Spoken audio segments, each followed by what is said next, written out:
Seenaa tokkoon isinitti hima yaa maatii Waaqayyoo meena hordofaa. Akkas ture. Abbaa manaa fi haadha manaa turan. Mucaa tokko malee hin qaban. Jarri kun baay'ee kiristaanota turan. Keessummaa simachuu baay'ee jaallatu akkuma Abrahaam jechaadha. Garuu yeroo tokko keessummaan mana isaanii dhufuu lagate.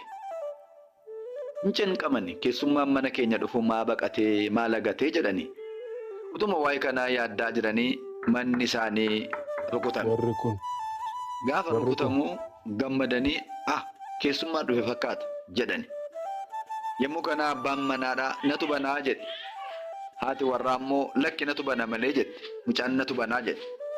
Natu banatu jechaa jiranii kan haadha warraa caalee haati warraa banuudhaaf balbala isaatti.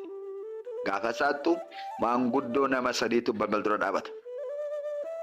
Nuti immoo waa'ee keessummaa cinqabnee haasa'aa jirra. Baga nagaan dhuftan ol seenaa nu keessummaa baay'ee jaallanna jedhan. Yommuu kana keessummoonni sadan kun lakki sadanuun keenya ol seenuu hin dandeenye. Garuu sadanuu keenya keessaatii abbi tokko qofa filadhu. Maqaa keenya immoo sitti himna jedhan. Echi natti himaa jennaan inni tokko ani milkiidha. Nama milkeessa waan ta'eef. Tokko immoo ani qabeenyaadha. Qabeenyaan namaaf laadha waan ta'eef. Inni tokko immoo ani jaalala. Jaalala namaaf laadha waan ta'eef jedhe. Yommuu kana haati warraa gammaddee ililchitee maaloo milkiin kottoliti. Ani kanaan dura waan baay'ee hojjedheen milkaa'uu dadhabeera hoo. Amma garuu akka milkaa'uuf ati ol seeni jette.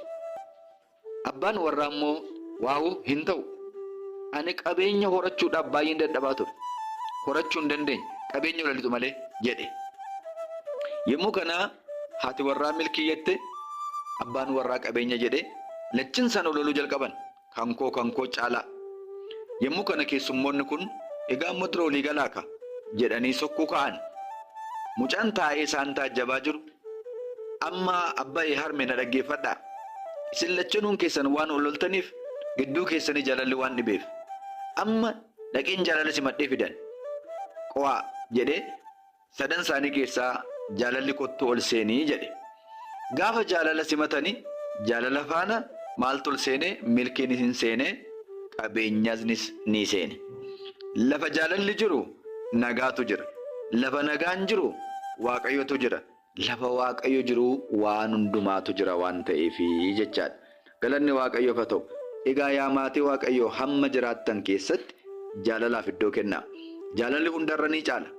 Jaalalli cubbuu baay'ee ukkaamsiti. Jaalalli ilmi waaqayyoo samii irraa gadi bu'ee gara biyya lafaa akka dhufu kan taasiseyyuu jaalala. Jaalala kanaan akka jiraannuuf waaqayyo nu haa gargaaru. Galanni waaqayyoof haa ta'u.